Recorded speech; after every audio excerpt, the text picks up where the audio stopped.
The Columbia Network takes pleasure in bringing you Suspense.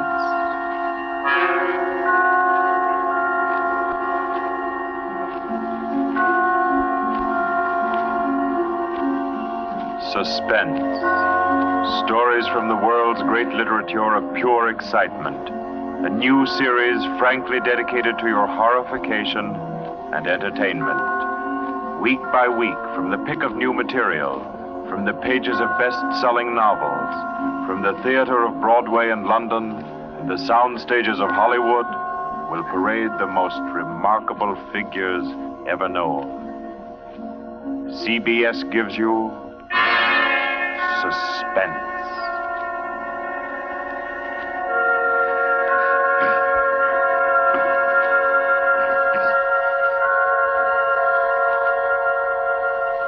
Tonight's presentation is one of the finest of the contemporary stories of mystery and terror. John Dixon Carr's famous novel, The Burning Court.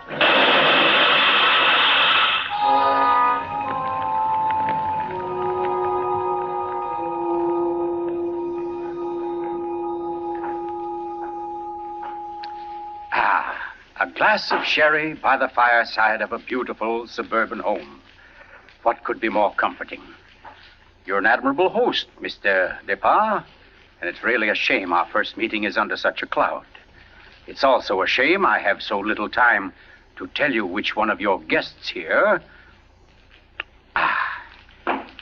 murdered your uncle last week.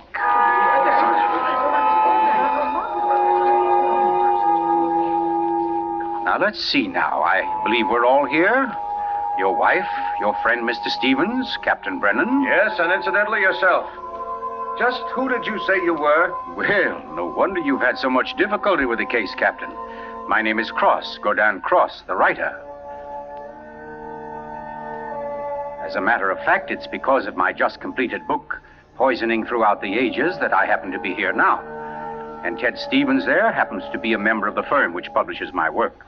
I'd never seen him until tonight, but I've been told what happened.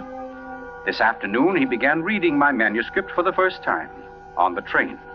The commuter's train, which every afternoon deposits him safely and soundly here in Crispin. I imagine he was halfway home by the time he finished the first chapter. Then he turned a page. Attached to the following leaf was a picture. And looking at it, the young man stiffened suddenly and all but cried out his shock. It was a picture of a young woman, and under it had been printed, famous poisoner Marie Dobré, 1676. Ted Stevens was looking at a picture of his own wife.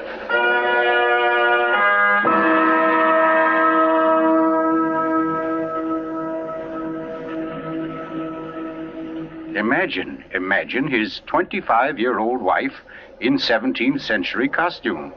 The face, the features, even a wistfulness of expression were identical. Even the name, Dobré, was his wife's maiden name.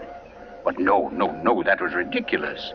This woman in the picture was, well, one of his wife's ancestors. Yes, that was it. Simply an amazing family resemblance. Marie would be waiting for him at the station, and he'd have to tell her about it. He wondered why, however, she'd never told him about. Oh, well, but you don't discuss such an ancestor, do you? Ted Stevens glanced down at the chapter to which the picture had been attached. It was entitled, The Affair of the Non-Dead Woman.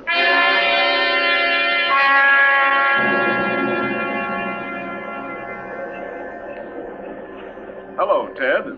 Stevens was almost jolted from his seat. It was Dr. Weldon, professor of English at the college, an old friend of his. Quickly, he thrust the picture beneath the manuscript and moved over. Hi, I didn't see you, Doc. Oh, here, have a seat. Oh, I thought maybe you were giving me the, what do they call it? The brush off? Oh, no, say, as a matter of fact, Doc, you're the one man I do want to see. Yeah? Very flattering. Remember those discussions we used to have about murders? Better than bridge anytime. Well, I got the idea that you'd made sort of a hobby out of the old cases, the historical ones. Well, I've studied quite a number of them, yes. Ever hear of a woman named Marie Dobré. Marie Debray? Marie Debray.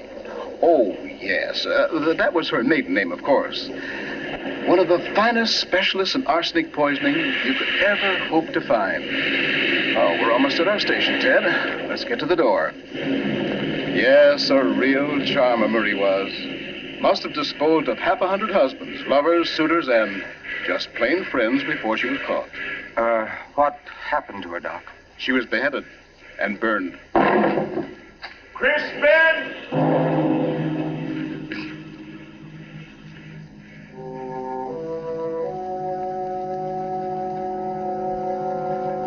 Oh, absurd, laughable. Ted Stevens kept saying this to himself, and yet what he knew was a foolish dread followed him straight through the small suburban station and clung to him as he reached the street. And there in the roadster was Marie, leaning toward him a little to hold the door open and smiling at him. Oh, Ted, what on earth are you staring at? That streetlight shining on your hair. I like that. Oh, you're tight. Come on, get in the car.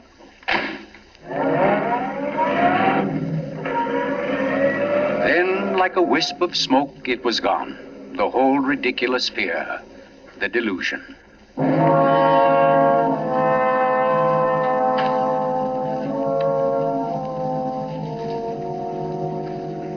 When at home, Marie brought the cocktails into the living room. The logs were burning brightly in the fireplace, throwing a soft, dancing glow upon a room that was darkening with dusk. To you, Marie. And to you, dear. As Stevens placed his glass down, he noticed the manuscript of my book. It was there on the table, right where he'd placed it when he first came in. Deliberately, he turned from it, and then turned back. The manuscript had been moved. Only an inch or so, but it had been moved. Keeping his back to his wife, he thumbed through that early chapter and discovered, just as he knew he would, that the photograph was gone. For a long moment, he thought of what to do. Then slowly, he turned around. This book by Cross I brought home. Yes? There was a story of a poisoner in it. Rather funny. Her name happens to be the same as yours. Oh, your maiden name, that is. Oh, that is odd, isn't it? Darling, was she a relative of yours? Why, Ted, you're serious.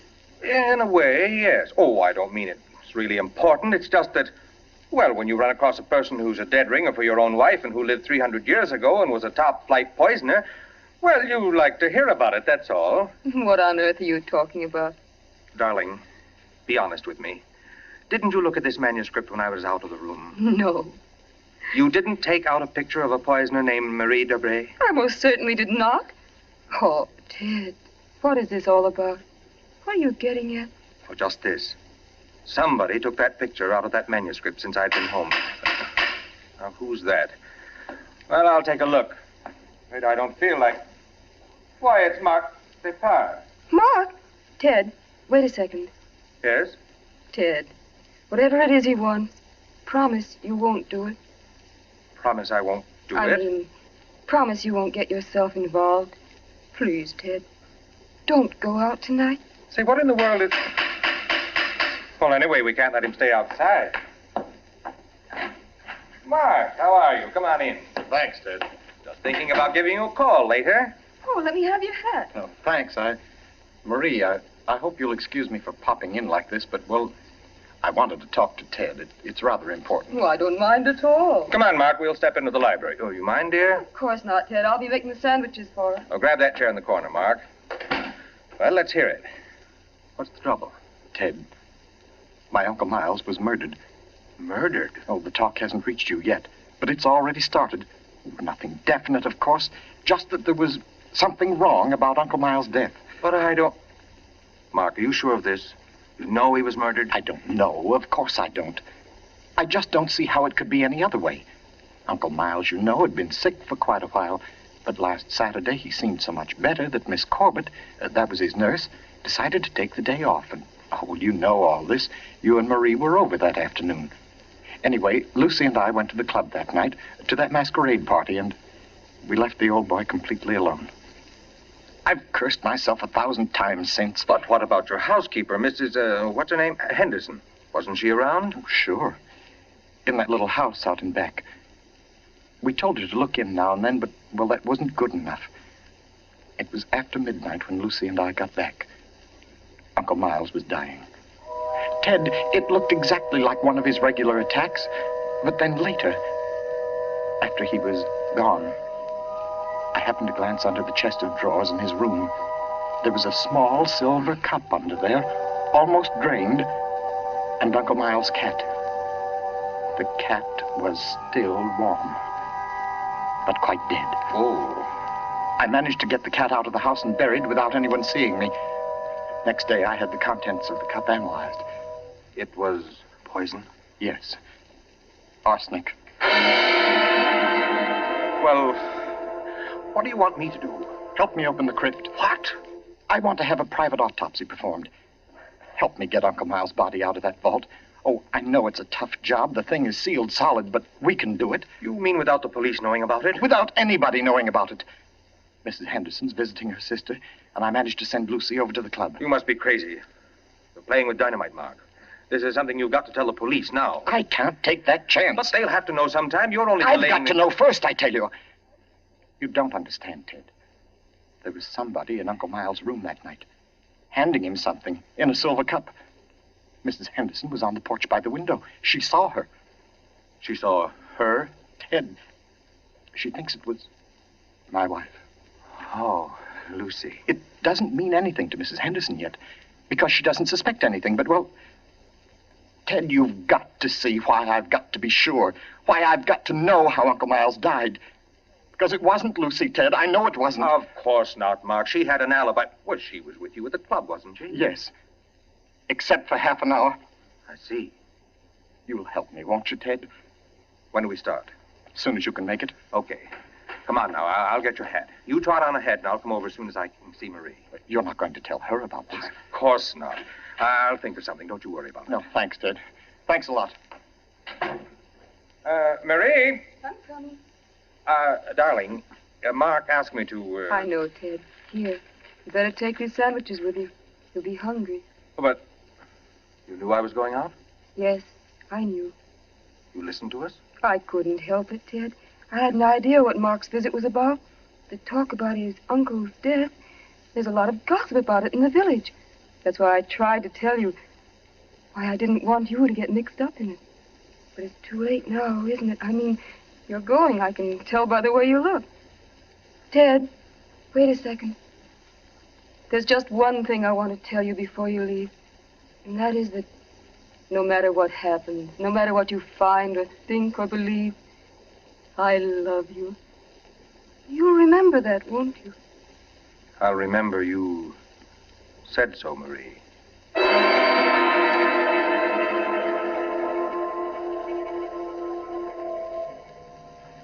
By the light of a dim kerosene lantern, Mark and Ted Stevens pounded their way through the thick shelf of rock that covered the Depar's ancestral tomb, pried open the great slab of stone which lay across the subterranean door, and then at last descended to the dank, ink-black chamber. They found the coffin. They dragged it from its crypt and placed it on the cold stone floor. They unclamped the lid and opened it. Mark, it's empty. What? That's impossible. It can't be. But it is, Mark. You know what this means? That body wasn't in this coffin when it was placed here. I'll swear it was, Ted. From the time that coffin was closed on Uncle Miles, somebody, the undertaker or Lucy or me, somebody was with it until it was buried. And the crypt was sealed right after. Then somebody beat us to it. Somebody's broken in here ahead of us. Broken in? Listen, Ted. Lucy and I have hardly left the house since the funeral. Do you think anybody could break in here, smash through that stone and cement without our seeing them or without our hearing them? Well... What? Well, you might as well come on out then. What? Who was that? Me, Mr. Depard, up here. My name's Captain Brennan. I'm from the office of the Commissioner of Police. From the... Like to talk to you if you don't mind, Mr. Depard. Here, follow my flashlight up. But I don't understand. How did you... How did you know about this? By listening, mainly. You mind if we go up to your house, Mr. Depart? Why, no. Not at all. Oh, thank you. Oh, Freddie. Look here, Captain. Freddie, this is Mr. Depart, Lieutenant Gray. Glad to know you, Mr. Depart. And Mr. Ted Stevens, isn't it? Well, how did you know my name? Pretty simple. I got the names of everybody who was here at the Departs the day the old man died. You and your wife were included. Oh, here we are. But I don't... Captain, who gave you those names? Why, your housekeeper, of course. Mrs. Henderson? You didn't think Mrs. Henderson saw the dead cat, did you, Mr. Depart? But she did. She also saw you bury it. And we've been interested in the case ever since. Well, nice place you have here, Mr. Depart. Now, let's see. According to Mrs. Henderson, your wife was wearing some kind of a masquerade costume that night. What kind of a thing was it? Well, it was a... Oh, there, you can see it. It was copied from the dress in that old painting over there. Oh, yes. Funny, where's the woman's face? It's always been that way, long as I can remember. Somebody must have thrown acid on it or something. Can't blame them much. She was a poisoner. A poisoner? Yes. The story goes that one of my ancestors was responsible for her execution. Marie Dobré, her name was. Oh, yes, I've read about her. Learned all the poison tricks from one of her lovers, guy by the name of Godin Saint Croix. Godin Saint... Oh, yes, Mr. Stevens. We cops read now and then. Did you say Godin Saint Croix? That's French. We call it cross. Ha! Absolutely no limit to a cop's education, is there? But to get back to your wife, Mr. Depart, she was dressed like the famous Marie. Now, when Mrs. Henderson looked through that window... Just a minute, Captain.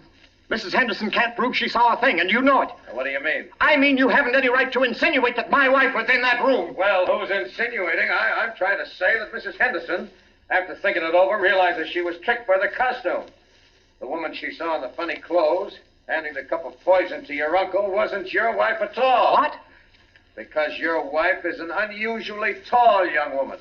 And the one Mrs. Henderson saw was fully half a head shorter. More on the order, let's say, of Mr. Stevens' wife. My wife? Captain, this is absolutely ridiculous. Well, I don't know. Why, what's the matter, Mr. Stevens? You're trembling like a leaf. Tell me now, just for fun, where was Mrs. Stevens that night? She was home with me. The whole evening? Certainly. She retired early? Yes, we both did. You, I suppose, were sound asleep by midnight. Yes, I was. Then how do you know where your wife was? Well, Look here, Stevens. She had to have a costume that would match Mrs. Despas. How did she manage that? Where did she get it? Well, she never had one. She never had a dress like that. And what about her motive? Why did she poison him? I don't know. Not for money, certainly. Then what was it? Hate? Did she hate Miles Despas? Yes, she did. No. Oh, I don't know. I don't know, I tell you. Brown? Yes, Freddie. I phoned and got hold of Mrs. Despas and the nurse, all right. That Mrs. Stevens, I couldn't reach her. Her phone won't answer. Okay, have her picked up. I'm going home. Stevens, come back here. I'm going to get my wife. Want me to stop him, Brennan? No, to go.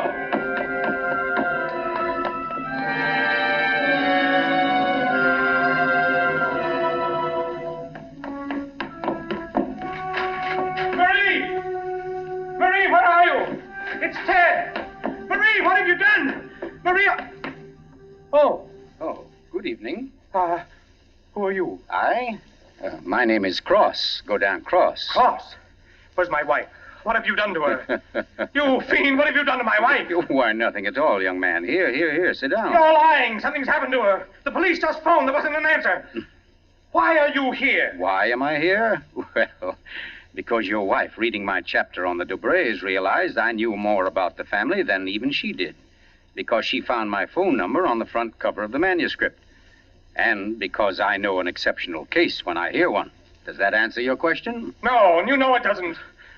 Can't you see I've got to know whether... Yeah, I see. Whether your wife is that Marie Dobré, who was burnt by order of the High Tribunal for all poison cases, the burning court of France, witchcraft, black magic, the world across the threshold.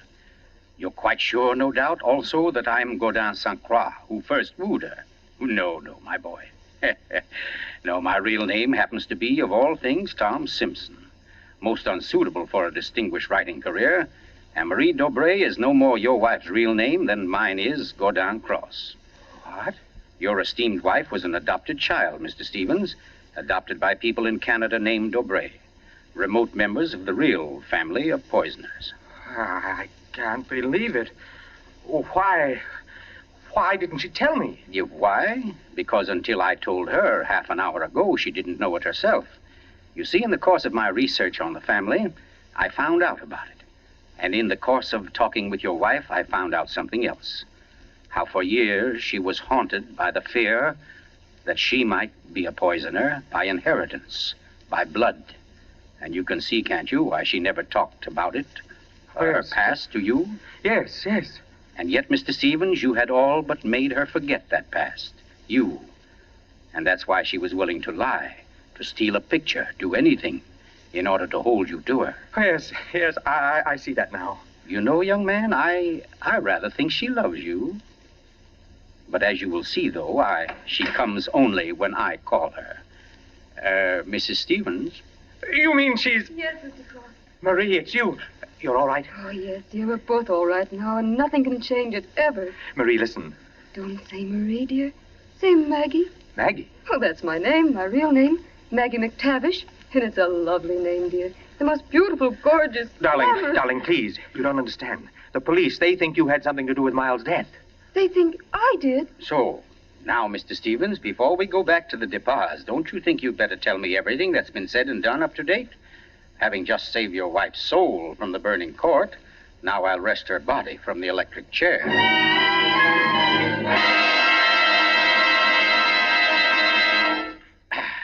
Yes, Mr. Depas, truly excellent sherry. Don't you think so, Miss Corbett? Yes. Yes, it's very nice. Well, that, ladies and gentlemen, is how I happen to be here. So let us consider first that supernatural hocus pocus in the crypt. That body that walked out of the sealed tomb. That body that never was in the tomb. Never was in the tomb? No, Mr. Depas. The murderer knew that very soon Mrs. Henderson's story would bring about an investigation. He had to get rid of the well-known corpus delicti. Yes, but who could have kept the body out of the tomb? Who, Mr. Depas? Why, you, sir. What? I don't understand. Well, it's very simple. You had the opportunity. I believe you said yourself you were alone with the body before the burial. And you had the strength. I dare say you carried it down to the furnace, where it's now probably nothing but ashes. Ridiculous. Why would he spend an hour smashing into a crypt for a body he knew wasn't there? Why, Captain? To impress Mr. Stevens, his witness. And also, apparently, you. Oh, that's perfectly fantastic. Fantastic? Oh, no, Lucy. Just comic. And I suppose, Mr. Cross, that I also put on a woman's masquerade costume, went into my uncle's room and handed him a nice cup of arsenic. No. That had to be done by a woman. Your accomplice, as matter of fact.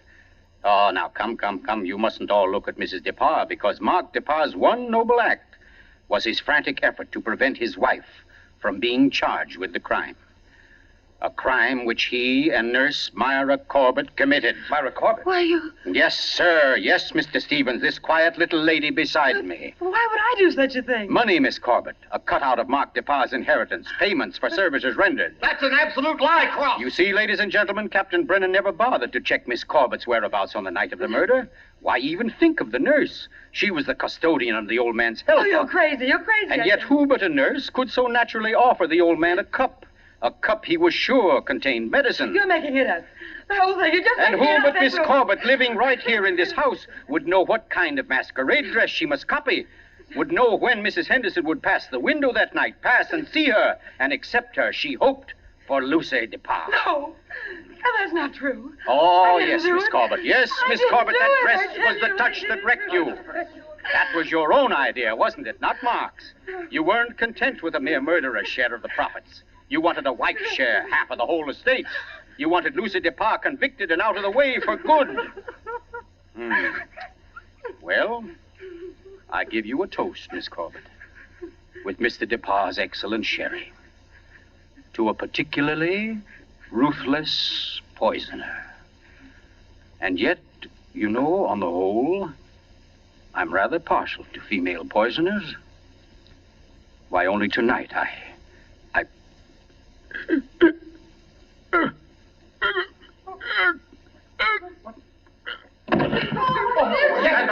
let me get to him. Mr. Cook! What's the matter, Brennan? This man's dead. Dead? And from cyanide, if I know anything. Cyanide from that glass of sherry. Cyanide that a nurse could get quite easily. That glass was right beside you, Miss Corbett, and nobody else was near it. Too bad he didn't drink it as soon as you hoped. A second ago, we had nobody to use against you. But we have now, Miss Corbett. We have now. And I arrest you for the murder of Gordon Cross.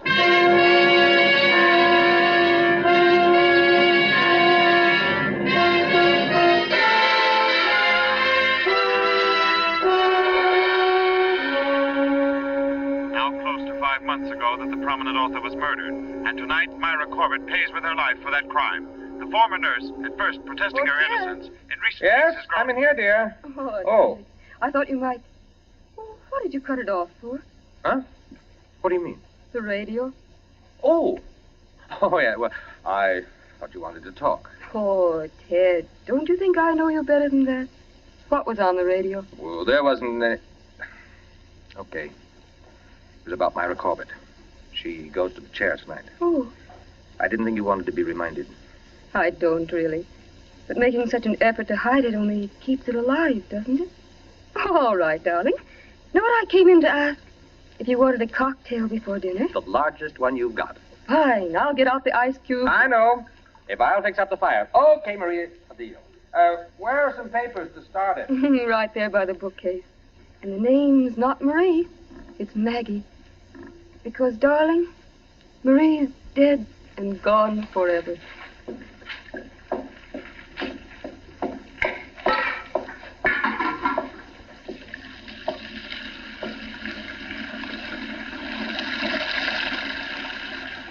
Oh, no, Marie.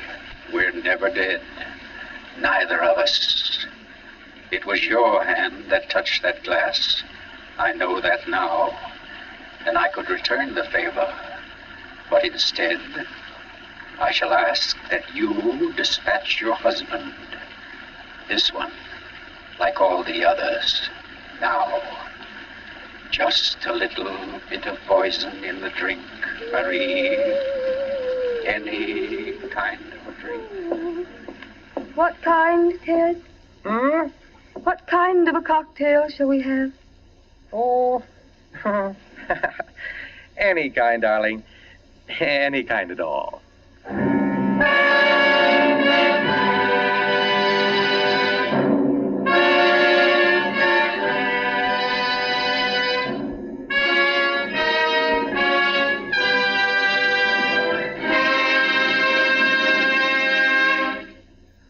You've just heard The Burning Court from John Dixon Carr's famous novel, the first in Columbia's new series of outstanding classics and chills by world-famous authors.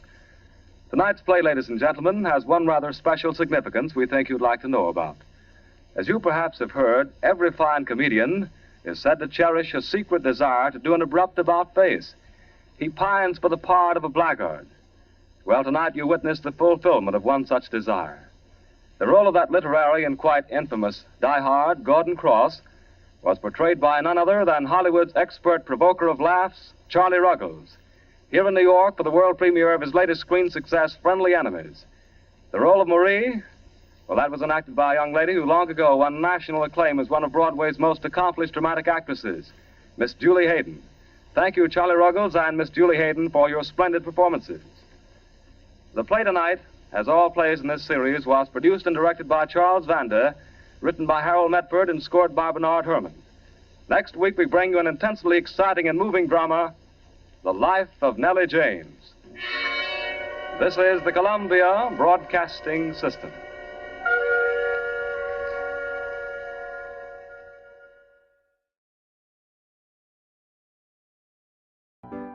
It's intermission time at the Baba Gully Show. Time to refresh yourself and visit our snack bar. Got a yen for some hot popcorn? How's about your favorite soft drinks, which are sparkling cold? And there's all kinds of candy to tempt you. It's radio time, folks. Enjoy the rest of the program.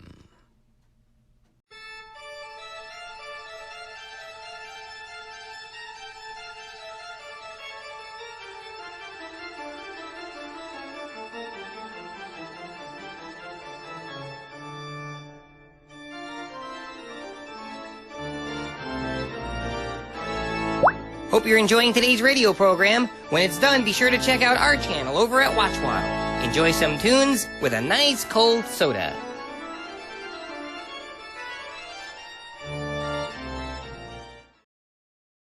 Hey everyone, Waddle from Watch Waddle here. Hope you're all enjoying today's radio show. And don't forget to check out some of Watch Waddle's tunes. So round, so firm, so fully packed with hits. Screwy Forest's Watch Waddle cartoons. Ah! Available on Channel Watch Waddle.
Just what I needed to make me a well man. Terry Evans, if you ever do that again, I'll chloroform you, so help me. Remember, it is the duty of a nurse to give a man the kind of medicine he needs to make him well. It's not the medicine I object to, it's the method of application. Oh, very well. I think I can stand another dose. Let's have a demonstration of your method.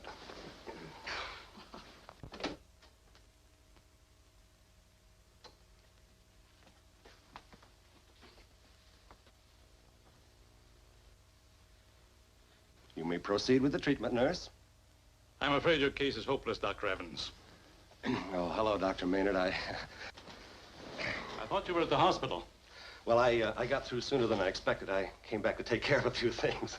I see. Well, If you can postpone taking care of them for a few minutes, I'd like to see both you and Miss Drake in my office. Yes, sir.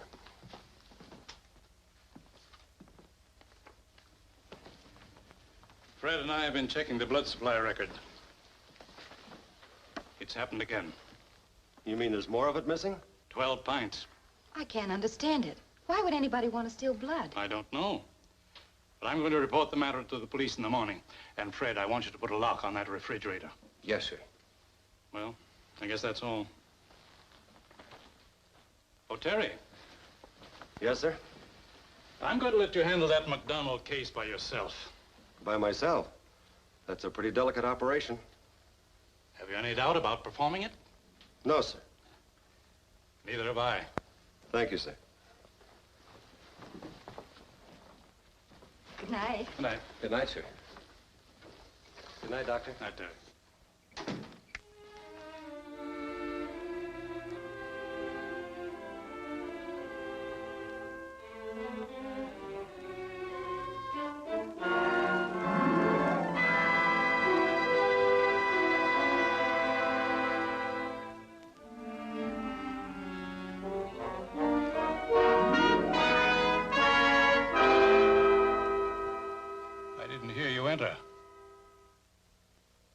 What can I do for you?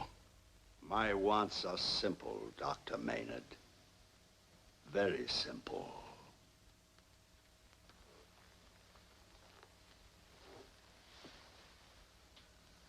Blood. Blood?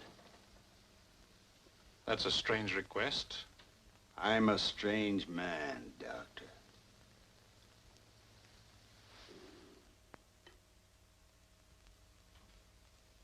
Don't you remember me? Your face is familiar, but I can't place you. Your choice of words is ironic, Doctor. 5 years ago, you placed me in the Brookdale Mental Institute. I wasn't insane.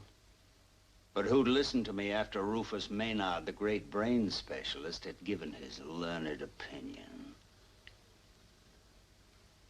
You still don't recognize me?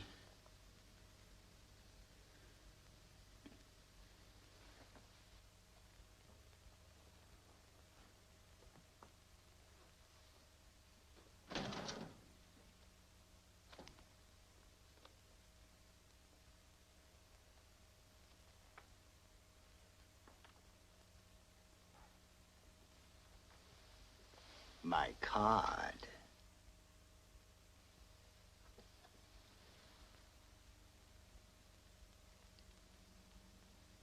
Murks. Ormand Murks. I see that refreshes your memory. Takes you back 4 years, doesn't it? To the night Dr. Garland, the house physician, rushed me here from the Institute.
No use.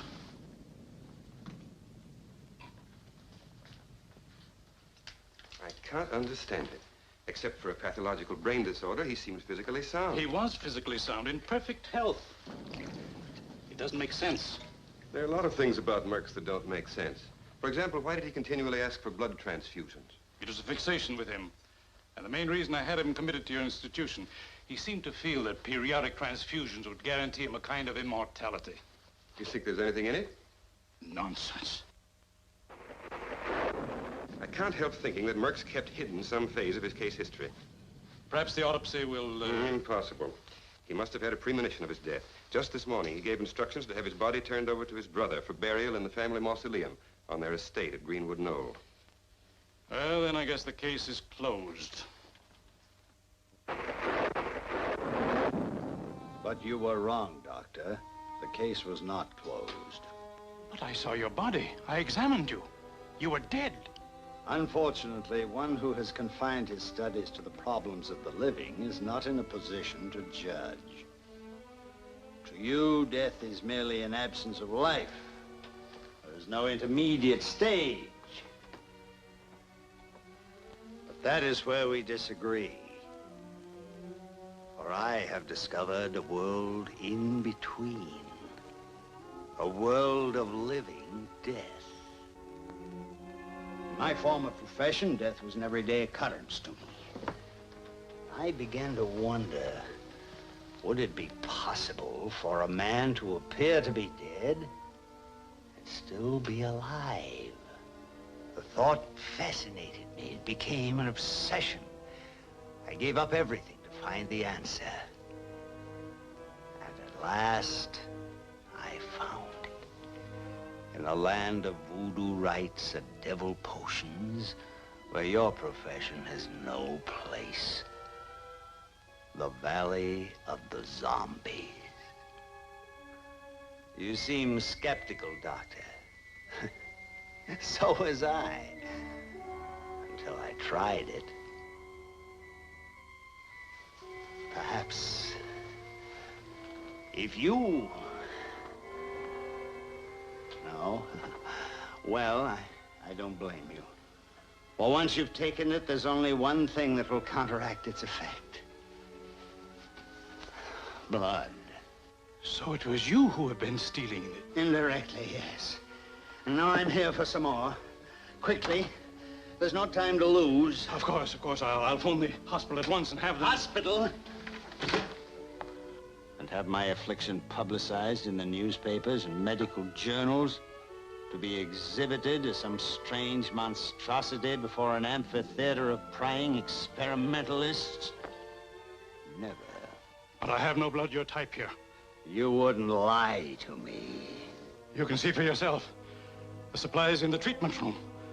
Then I'll have to take yours. I happen to know we're the same type. You'll have the pleasure of contributing to the cause of science, and I'll have the satisfaction I've been waiting for so long.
Ormand. So my dear brother has finally gotten around to thinking about me. Why are you here? Why shouldn't I be when you fail me? I haven't failed you. Dr. Maynard was becoming suspicious. I had to wait for an opportunity. But you'd have got it tonight. Would I? And where would you get it? There's none of my type here. This is your type. I put it in this container to fool Dr. Maynard. What? Why, what's so funny? I was just thinking how well you fooled him.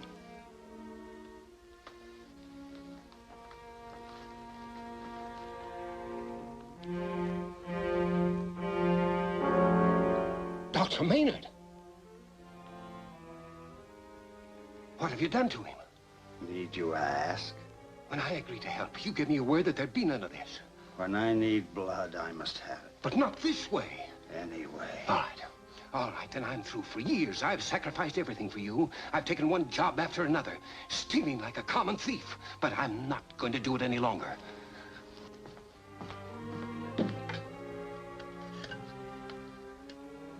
Give me the police. I'd think twice if I were you, dear brother. Remember, you're implicated in this also. I'll tell them that you kept me under a hypnotic spell. For 4 years? So they don't believe me. I don't care. I'm not going to be a party to murder. I'll put you back in the grave where you belong. Police department. Hello? Hello? Police department.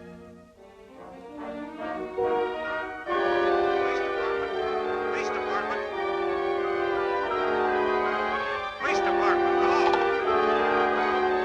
Hello? You're going to put me in my grave.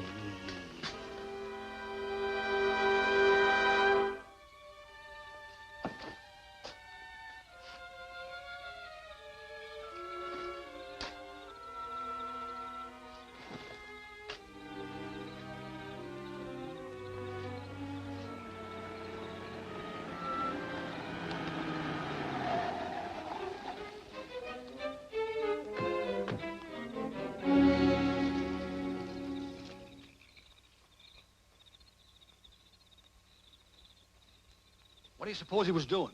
Well, he wasn't digging potatoes. I'd better call headquarters.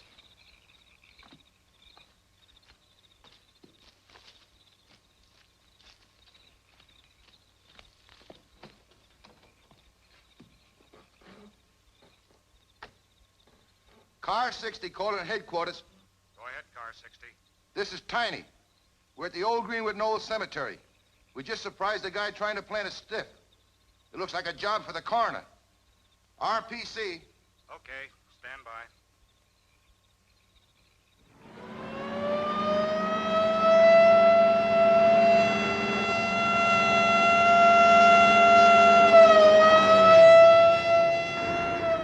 The fellow over in the gas station heard the guy digging and called us. When we got here, he took it on the lamb. Did you take a look around? Yeah, but there was no dice in this jungle. What kind of a guy was he? Tall, kind of skinny, wore a long black coat and hat. We were too far away to see his face. Well, it wasn't robbery because here's his billfold with money in it. Rufus Maynard, M.D., 1609 Terminal Building. Hey, I've heard of him. He's a big brain specialist. Have you figured out yet what killed him, Doc? Strangulation by somebody with a pair of strong hands. How long has he been dead? I can't tell. What's the matter? Is it a secret? The body's been expertly embalmed. Embalmed? That's the work of an undertaker, isn't it? Yes, but anyone with a knowledge of medicine could do it. Well, this is something to work on. Let's go over to Dr. Maynard's office and see if we can pick up a clue that will lead us to this peculiar party that has a passion for pickling.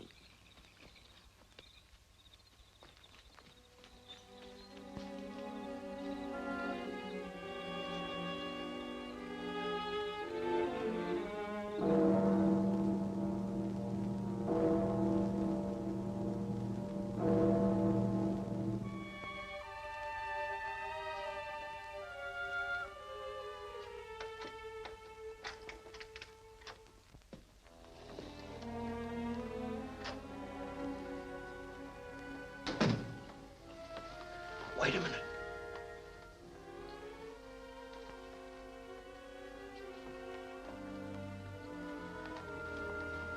What is it? There's a body on the table. Maybe they,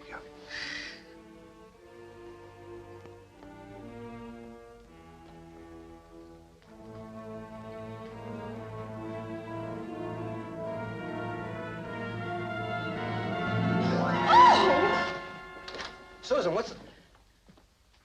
this, a holdup? No, we're detectives from the Homicide Bureau. Who are you? I'm Dr. Evans. Who are you and what are you doing on this table? Well, I was taking a nap while the doctor was working. I'm Susan Drake. It's a funny place to take a nap, isn't it? Not so bad. I often use it. Oh, you come here quite often, huh? Yes, I do. I'm one of the doctor's nurses. Look, why all the questions? How'd you get in here? What's this all about? Are you sure you don't know? Know what? When did you see Dr. Maynard last? Well, about 8 o'clock when we left the office. Who was we? Miss Drake, Fred Mays, the chemist, and myself. Is there anything wrong with Dr. Maynard? Nothing that a little strangling and a shot of embalming fluid didn't cure. You don't mean he's dead? Oh, no. Oh, yes. We found his body about an hour ago in the old Greenwood Knoll Cemetery. You said he was embalmed? Yes, and professionally. And a man in a black overcoat was trying to bury him. Did you catch him? No, but we will. Where did you go when you left here at 8 o'clock? Well, Miss Drake and I went to the community hospital. I have a patient there in a critical condition. Where did you go from there and what time? Miss Drake's home for dinner, about 8:45, I'd say. Came back here about 10. I had some tests to make. You know where I can find this Fred Mays? Well, he lives at the Eastern Hotel. Have you any idea who killed Dr. Maynard? Not the slightest. Thanks a lot, Doc. We'll be seeing you later. Good night. Good night. Good night.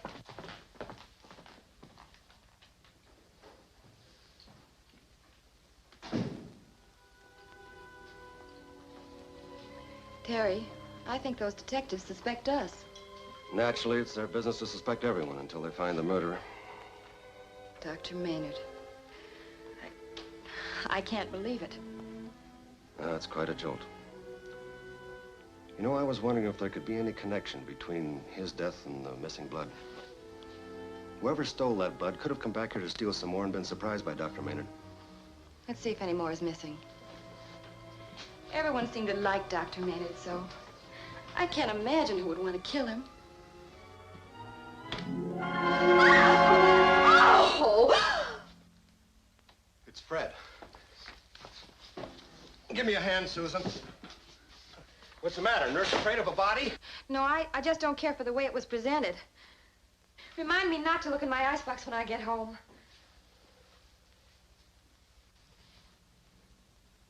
He's been embalmed, too. First Dr. Maynard, now Fred. Who's going to be next, Terry? That's what I'm wondering. We'd better call the police. No, wait a minute. Let's not be in a hurry about this. I think... I had a hunch it would pay us to drop back here.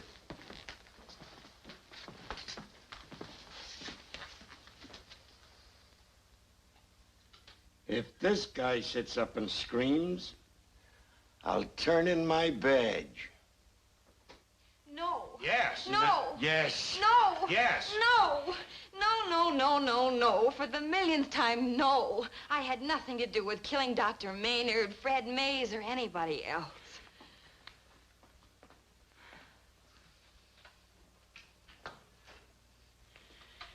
You're more stubborn than my wife. Questioning you is like riding a merry-go-round all night. You wind up where you start. You mean the ride's over? Not by a jugful.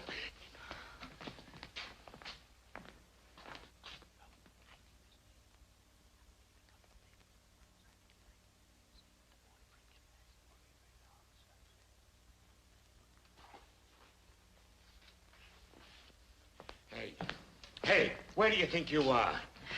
I know where I wish you were. I could go for some of that coffee myself. Not until you say yes. All right. Yes. Yes, what? Yes, I'd like some coffee.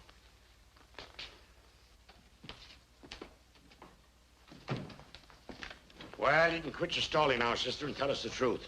Your boyfriend's just confessed. He has? Yes, we got it all down here in black and white. Is that so? Well, whatever Dr. Evans says he did, I helped him.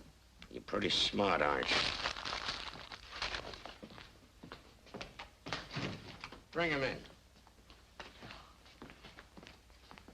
Well, good morning, nurse. And how are all your patients? A little frayed, I'm afraid. Listen, you two. Suspicion of murder is a pretty serious charge. And we're going to hold you two until we...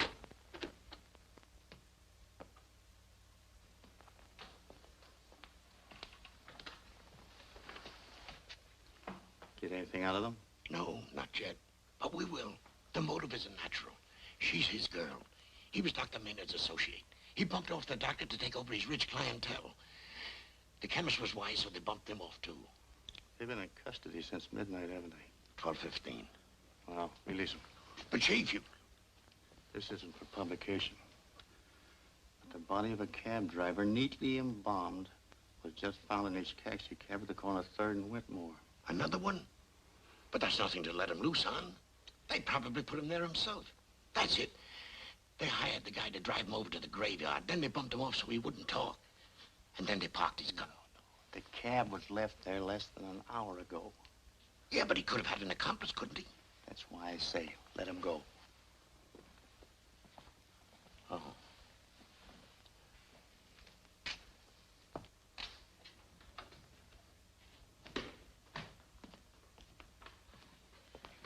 I just convinced the inspector that you were innocent. You can go now. Go? But you just said that... But I said you can go. But I don't understand. You just said that... Look, I've been arguing with you for 8 hours, and I'm tired of it. Either you go or I will. Isn't that too bad? We were just beginning to enjoy it here, too. Come on, Susan.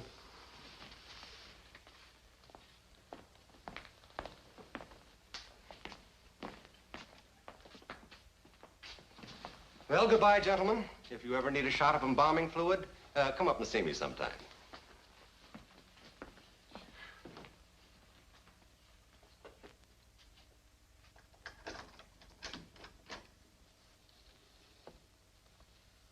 You know, a man has to be in jail before he appreciates what it means to open doors for himself. You said it. I'm certainly glad they're through with us. I'm not so sure they are. Why? The police are not freeing suspects in an unsolved murder case without a good reason. It might be a trick on their part to give us a little more rope before they hang us with it. You mean unless they find the killer, we're the most likely candidates to succeed? Mm-hmm. That's the general idea, so it behooves us to do everything in our power to clear ourselves.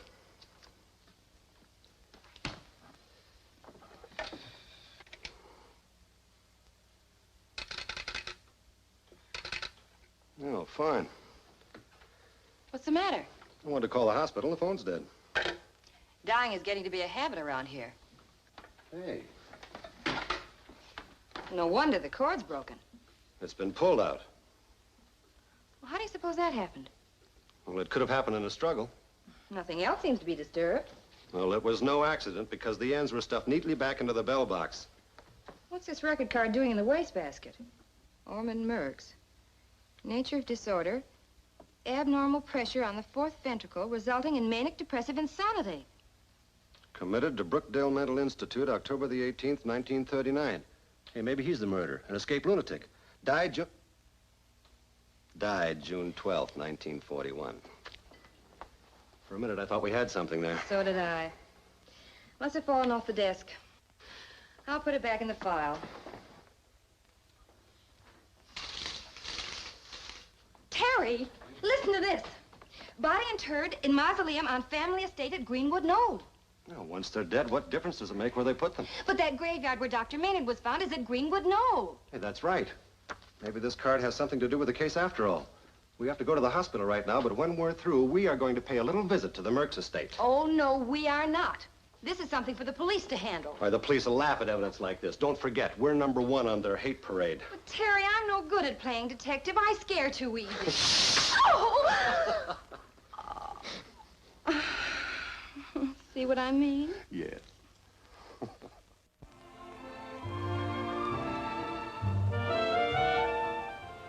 I still think we should let the police handle this. If we go prowling around some strange place, we're liable to get in trouble. And we're liable to solve a mystery, too. You know, I think you're a frustrated detective. I am. When I was a kid, it was my great ambition. I saved up 150 bottle caps once to get a badge. Now we'll see whether I miss my calling. Heaven help me. We interrupt this program to broadcast a special bulletin. Dr. Lucifer Garland, staff psychiatrist at the Brookdale Mental Institute, has disappeared under strange circumstances. Dr. Garland? If anyone has any knowledge of his whereabouts, please get in touch with the police department at once. Dr. Garland I was talking to him only yesterday. Of medium height, dark hair, and weighs 160 pounds. When last seen, he was wearing a dark suit, white shirt, blue tie, black shoes, and socks. We repeat, please communicate with the police department immediately if you have any information concerning Dr. Garland's whereabouts. There's a connection between all this somewhere. And it's not a good one either. Look, Susan, when we get there, you better drop me off and go on back to town. And leave you alone? Well, there's no telling what I might run into. Well, we'll run into it together. You might need help, and I'm good at screaming.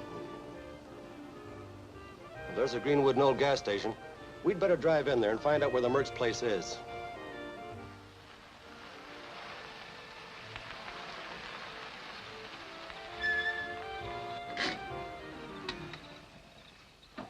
Well, there doesn't seem to be anybody around. There's a man under that car. Ah.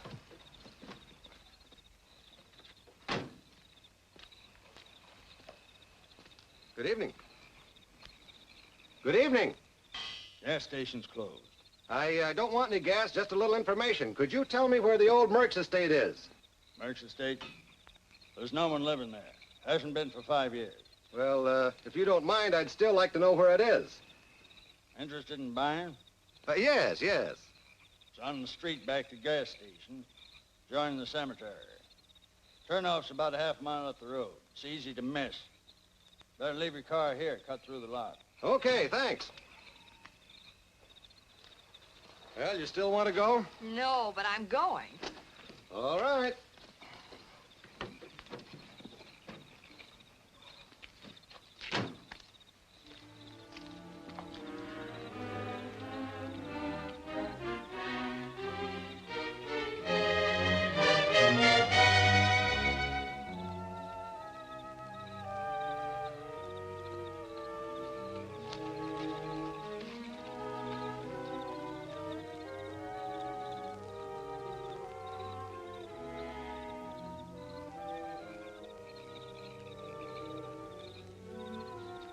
Well, this is it. Shall we go calling? I'm really not in the mood.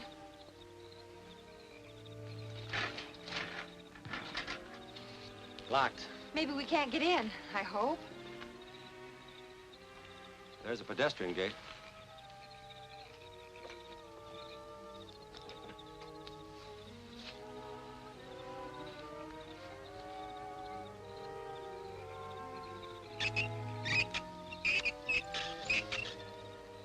My dear? How about some of that flashlight? No, nothing doing. If there's anything in there, we want to sneak up on it. Unless it sneaks up on us first.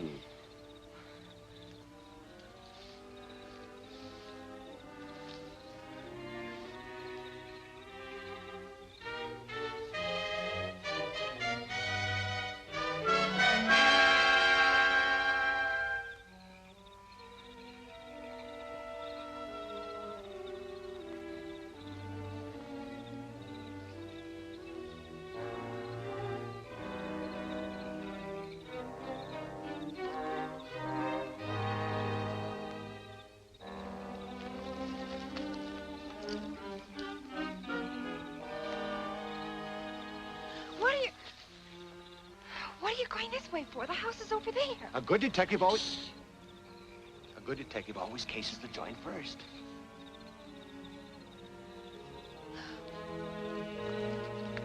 What did you say? He always looks the ground over first so he won't fall on a trap. Oh, Terry! Yeah, I'm all right. Give me a hand.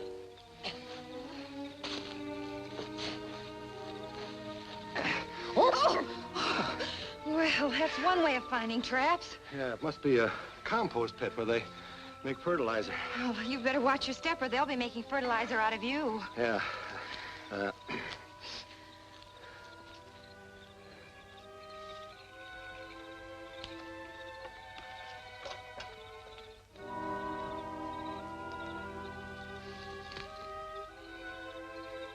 Listen. I heard something. That's my heart pounding. It came from over there somewhere. Now stay close to me. If I get any closer, we'll both be wearing the same shoes.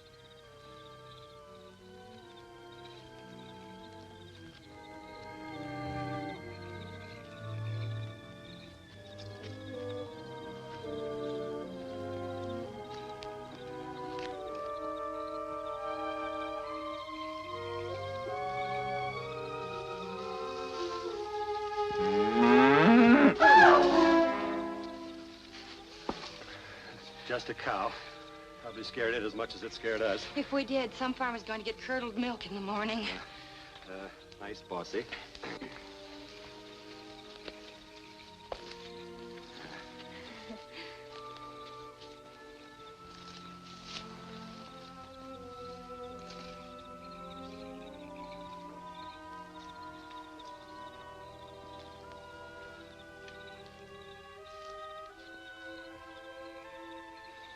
What's this place? I don't know. M-U-R-K-S, Murks. Must be the mausoleum where the Murks family is interred. Yeah, let's have a look. No, Terry. Why not? We're not on a fossil hunt. We're supposed to be looking for a murderer. Afraid of skeletons, eh? Coward, I don't see how you ever became a nurse. Oh, I can't help it if I'm allergic to them. I don't even like a skeleton key. Oh, brother.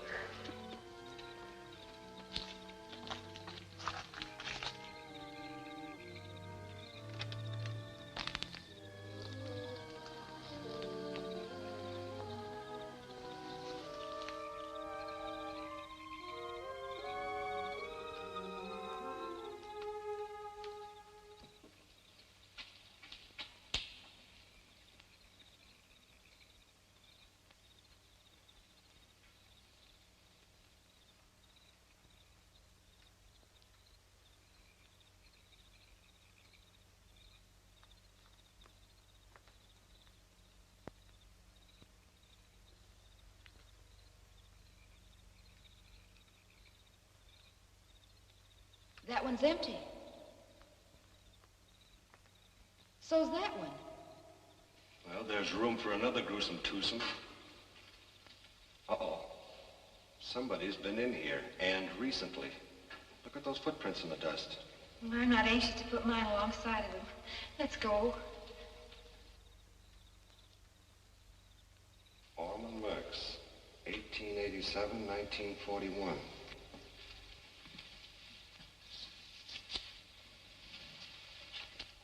Hey, this crypt hasn't been sealed.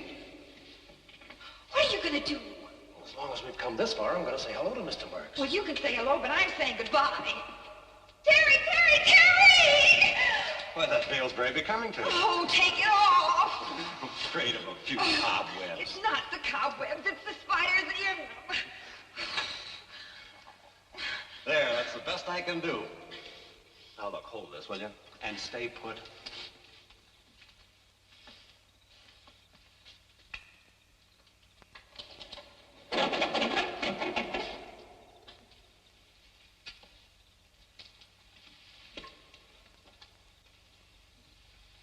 Empty. Yeah. Looks like the tenant has broken his lease.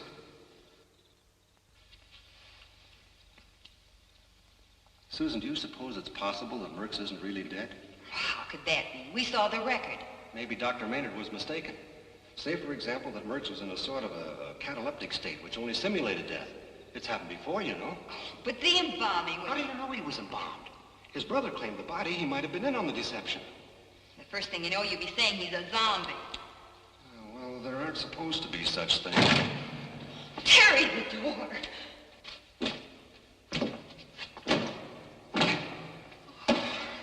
Somebody's got us right where they want us. Now, don't let your imagination run away with you. After all, doors have closed by themselves. Well, it doesn't take any imagination. No, we're going to suffocate unless we get out of this place in a hurry. Would you please stop talking? You're burning up all the oxygen. Susan, stand over here a minute.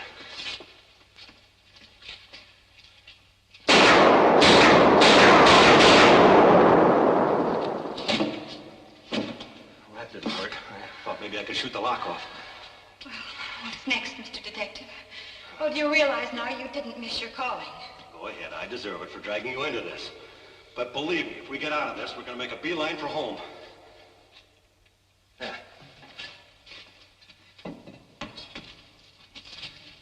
Look out.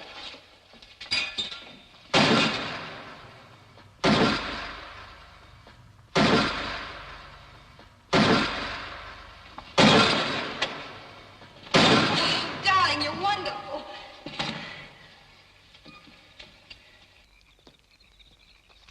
Now let's play B and buzz away from here. What do you mean, quit now? I certainly do. We're just getting warmed up. Well, I don't care to get any warmer. I've had enough for one night, and I'm not going another step. This was your idea. Yeah, in the first place. Terry, wait for me!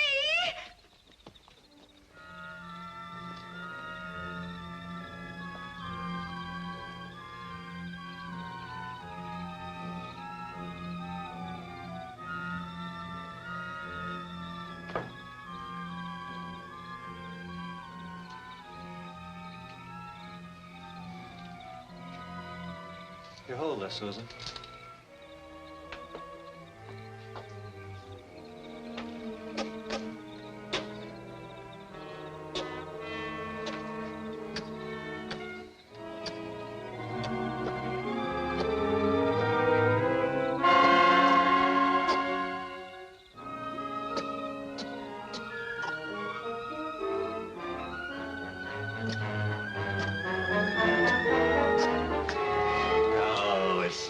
I've got to get something to pry with. Hey, the door's open. Banging on the window must have jarred it open. I've got a feeling somebody opened it. A cold, clammy feeling. If I had your imagination, I'd write stories. And if I had your nerve, I'd head for that front gate by myself and not wait for you. All right, all right.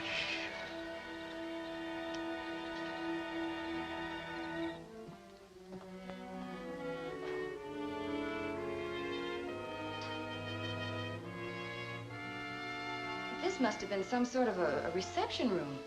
Yeah. I wonder what kind of business Murks was in.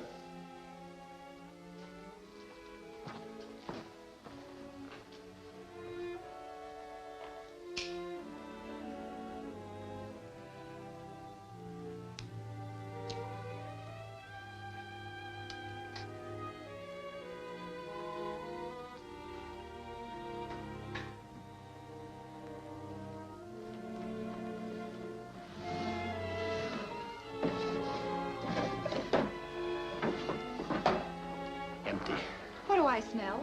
Disinfectant? Formaldehyde. Embalming fluid. Could be.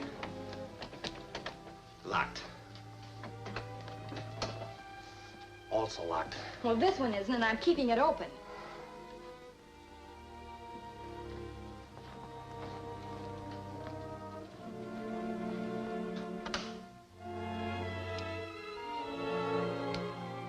Here's the answer to the business he was in.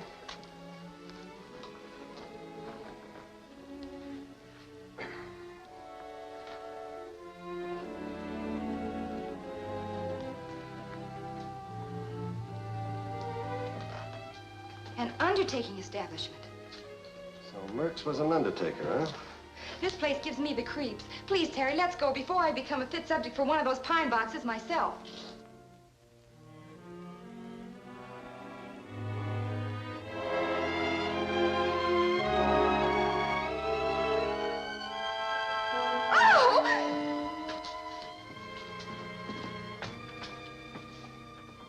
It's Dr. Garland.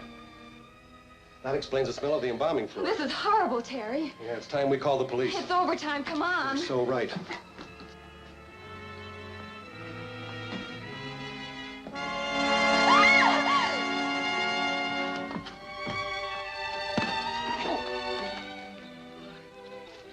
Terry, are you hurt?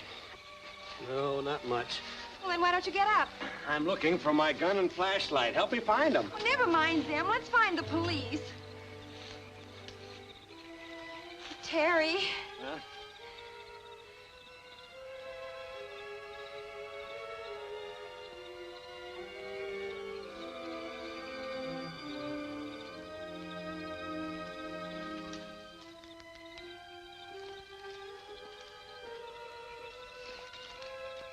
You administer the anesthetic when I grab you. Oh, can't we just run? Get ready.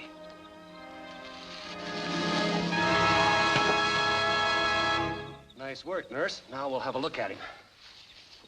It's Blair, the detective. Well, where did he come from? Yeah, you two get around, don't you? Who is it this time? Blair. Keep him covered, Johnny. He's only been knocked unconscious. It's Hendricks, Blair. You're okay. Did you get his number? Nobody ran over you. You were cold-cocked with a club. So we caught up with you two at last, huh? And are we glad? You're just the men we want to see. I didn't get that impression over at Clark Drive. Clark Drive? Now, don't act innocent. You two knew that we were tailing you, and you gave us the slip. It was only a lucky break when we found your car over at the gas station. Why, that's ridiculous. We didn't know you were... We can argue about that later, Susan. Right now, there are more important things. Do you know who we found in the house? No, but do you know who we found in your car over at the gas station? The station attendant. And dead. Dead? Yes, and embalmed. Now, who did you find? Dr. Garland in the same condition. Tiny, call up the gas station, tell them to send over the other police car. You two show us Dr. Garland.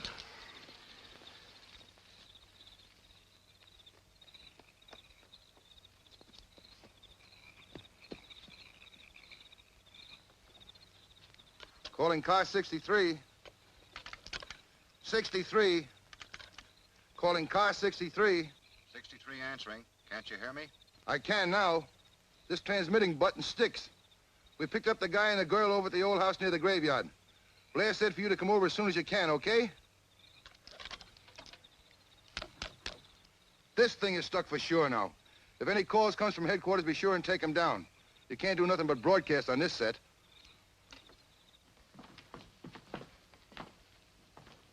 Yeah, nice, cozy little hideout you've got here. It's not our hideout. Tonight's the first time we ever saw the place, and I wish I couldn't even say that.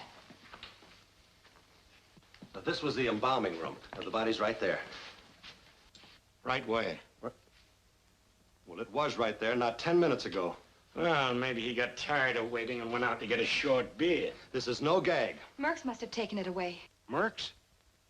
Who's Murks? He's an insane man, criminally insane. This is his place. We learned about him from Dr. Maynard's records. We think he's the one who's been committing all the murders. Yeah, go on. He died 4 years ago at the Brookdale Mental Institute. He died 4 years ago. She means he died according to the records, but he's not really dead because his coffin's empty. Look, I know this sounds crazy, but... Oh, no, it's perfectly logical. He died 4 years ago, but he's not really dead. No. Because his coffin is empty. That's right. Just a minute. Or so help me, I know one crazy guy there won't be any doubt about. His coffin's in the mausoleum right now. If you'll go out there with me, I'll prove it to you. I've always been a sucker for a sleigh ride. Let's go.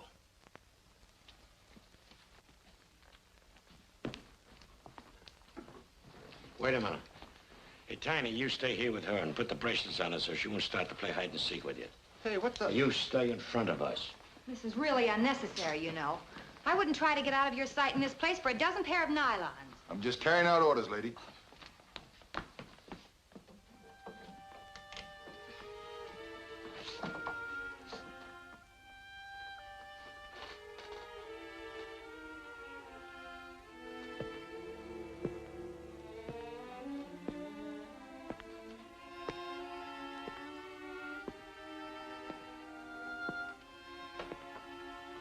Who's upstairs?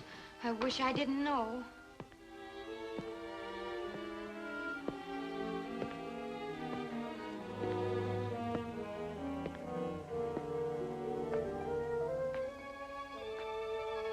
He's coming down the back stairs.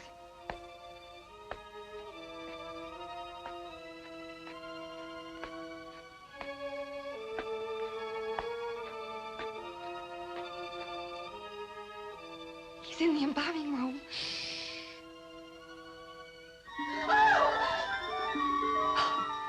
Is this joint haunted?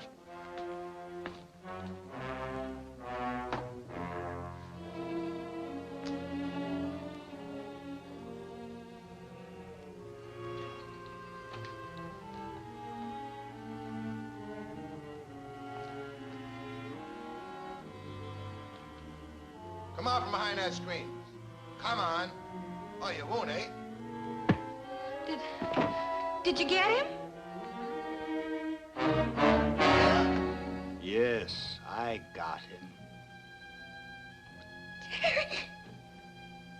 I'm afraid your liberty is rather restricted without this key.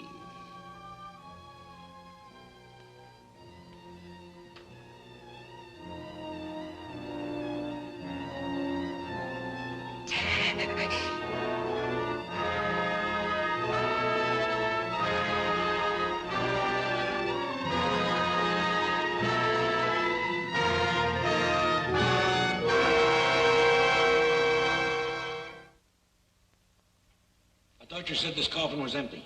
Well, it is. I mean, it was. Well, anyhow, that's not Murks, it's Dr. Garland. Dr. Garland? Dark hair, dark clothes, white shirt, blue tie, black. I think it is. Let's get back to the house. We'll throw a police cordon out and comb the place with a fine-tooth comb. Where's Tiny? Where's Susan? Hey, Tiny, where are you? Susan! What's that? What's the matter with you? I heard a noise in there. I thought he was hiding behind a screen. He was behind a coffin. Where's Miss Drake? She's handcuffed to that cabinet over there. Murks, we've got to find him We'll before... search the house first. Wait.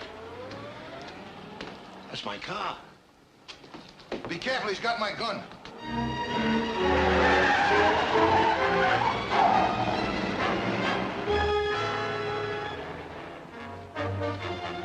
There it goes. Here, someone stole my car. Go and get him.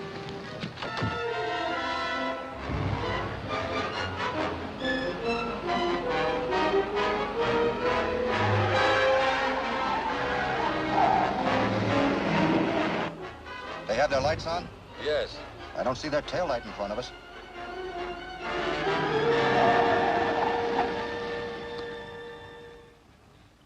Which way? It's anybody's guess.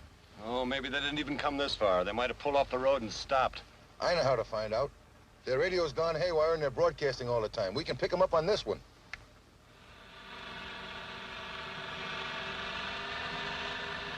That's their motor and they're not standing still. Now, if we could just tell which road they're on.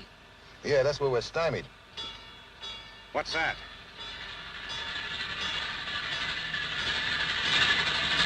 Sounds like a railroad crossing, Bill. It is. Hear the train? They're on Clark Drive. Step on it.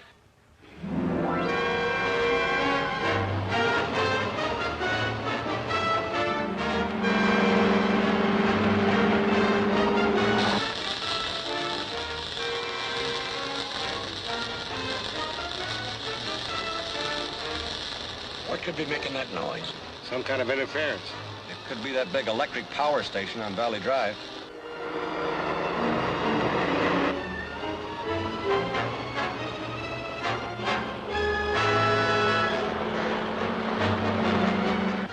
So far, so good. Yeah, but we haven't gained on them very much.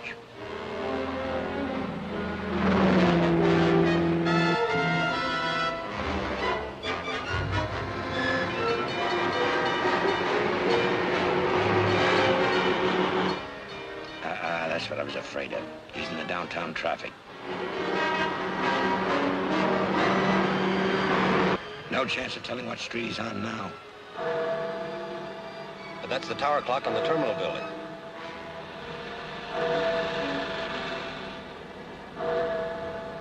And he stopped his motor. He's going back to your office.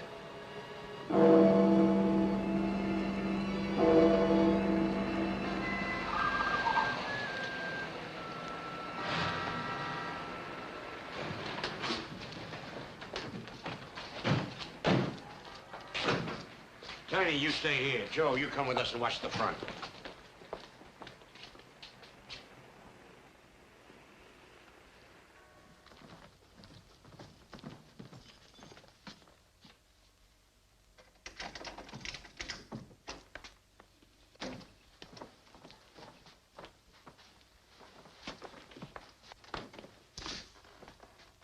Susan! Susan, have you gone mad? Drop those guns. Drop them. Mad because she helps me? No, my dear doctor. She's not mad. Unfortunately, some of my recent blood donors have been the wrong type. So I had to take advantage of your facilities. And your nurse very kindly assisted me. Now, if you gentlemen will step to one side, we will take our departure. Thank you. After you, my dear. Susan! Save your breath, Doctor. She's no longer your nurse. She's mine.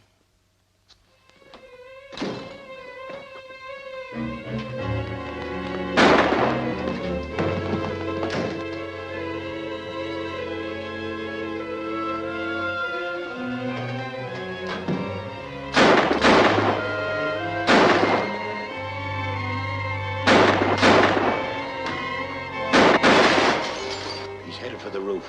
I'll go up the stairs.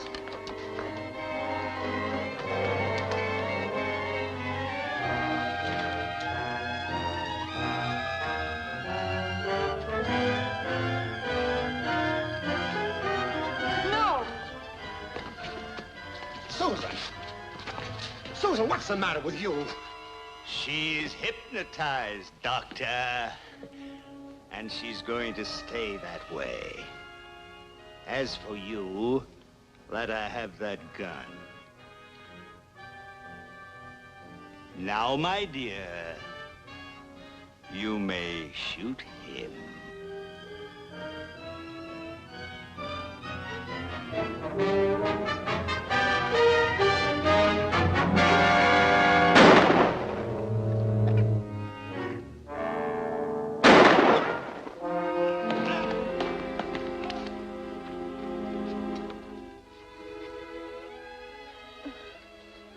Susan. Susan. Terry, You're all right now, darling.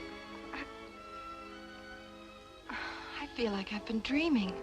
Well, I'm glad you woke up when you did. I think I need a drink. I think I need one, too. Let's get a zombie. Zombie? Oh!